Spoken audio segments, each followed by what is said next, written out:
Loin du glamour des X Games, nous voici dans le Devon en Angleterre à l'occasion de la compétition Red Bull Empire of Dirt. L'an dernier, la rencontre avait été annulée en raison du mauvais temps. Cette année, Kai Forte, une légende du BMX, veut en mettre plein la vue lors de cette première et seule compétition au monde de BMX slopestyle. You have wild dreams and then, don't know, never thought it'd come to this. There's 40 of the world's best riders in Devon. It's pretty nuts. La mise en place de la vision de Forte n'aura pas été facile. Il a fallu 10 000 tonnes de terre pour construire les superpipes, les sauts et les obstacles. 3 machines, diggers that is, 2 dumpers, God knows how many tons of dirt brought in, and 14 weeks to build it, it was mental. Une fois complété le parcours le plus extravagant au monde, il reste à inviter la super élite. Le concours reste un concours, mais celui-ci est différent, et c'est pourquoi on a réussi à tirer l'élite. Aux États-Unis, plusieurs compétitions se prennent trop au sérieux. La nôtre, c'est comme un grand pique-nique. Je n'ai rien vu de tel aux États-Unis cette année. 5000 fans affluent le long du parcours de 400 mètres pendant le week-end. Après le premier jour, il ne reste plus que 16 participants et l'organisateur Kai Forte, qui se qualifie en première place. Didn't really stress myself out or anything like that, just rode and it was just good fun and ended up qualifying first. And can't believe that's happened really, so it's going to be a tough job to stay in front today, but you know, give it best shot, just enjoy it really. Au moment de la super finale, le deuxième jour, Forte est l'un des 4 survivants. Cependant, l'Australien Corey Bowen est irrésistible et il est sacré premier champion du concours Empire of Dirt. What a one to add to the list, eh? I'm loving it, man.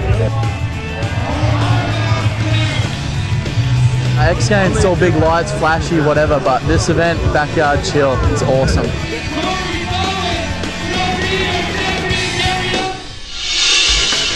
Nous voici de retour à Los Angeles pour le deuxième volet des Jeux olympiques des sports extrêmes, les X Games d'été. Même si Bob Burnquist a volé la vedette dans la compétition du Big Air, les spécialistes du skate ne sont pas les seuls à faire la manchette. Les cracks du freestyle motocross sont prêts à se produire, notamment Todd Porter, un prétendant au podium.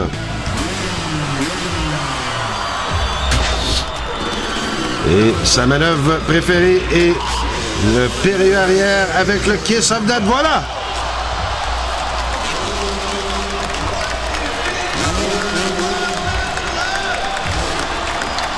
Alors, il prétend que l'an dernier, les juges ne lui avaient pas donné une excellente note. Et cette année, il voulait voir ce que les juges vont lui donner. Bien fait par Todd Porter, et il est en tête. Mettons au tour de Scott Murray. L'objectif de sa vie était de participer au X Games, et voilà, c'est fait. Périlleux, double périlleux arrière! Oh, c'est la chute! Rappelons que seul Travis Pastrana a réussi cette manœuvre fort périlleuse. Une surrotation, et l'atterrissage a été périlleux. Kyle Loza maintenant. Monsieur Innovation. Oh!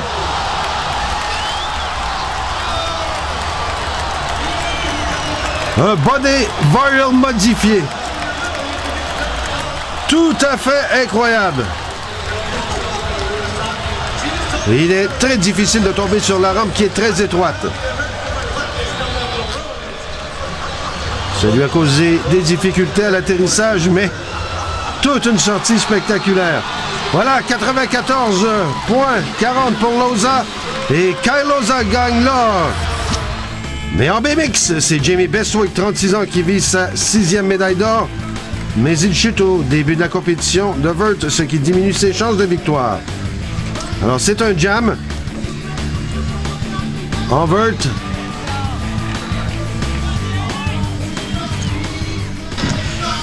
Et Bestwick doit obtenir une note élevée. Allez au whip pour Bestwick.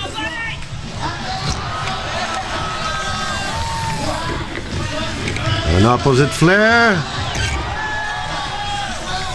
Tail whip double.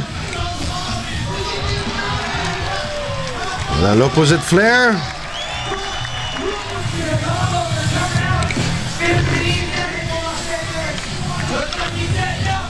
Autour de Chad Kagi maintenant.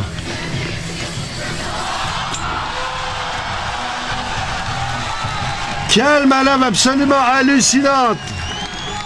Double tail whip flare pour Chad Nagy. Et Jimmy Bisswick a besoin de 106 points pour l'emporter.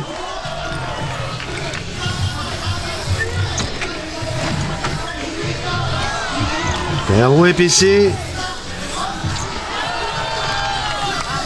Un opposite turn down pour Bisswick. Double tail whip.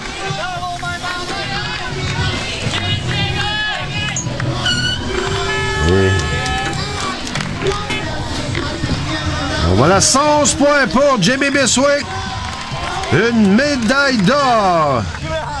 Incroyablement bien méritée par Jimmy Bisswick.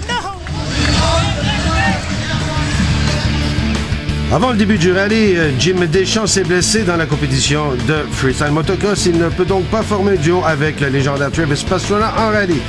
Mais Pastrana déniche une partenaire en la personne de Caroline Bosley et se retrouve en finale contre Tanner Faust, un cascadeur de cinéma. Travis se trouve sur le parcours rouge et Faust sur le parcours noir. Attention au saut de Faust. Parfaitement réalisé, aucun déséquilibre de la voiture. Faut faire attention au passage. Ici, voilà. À cause de la poussière sur l'asphalte, eh ben, on a cogné au mur. Et Pastrana négocie le parcours rouge. Espérons que Faust n'a pas endommagé sa voiture. C'est un avantage pour Travis. Travis qui doit exécuter son saut. Le nez qui pique. Mais bien récupéré par Pastrana. Et Pastrana met toute la gomme. Alors que Tanner Faust, qui est un excellent pilote, en arrache quelque peu. L'entrée dans le stade de Travis Pastrana. Et il se mérite une autre médaille d'or.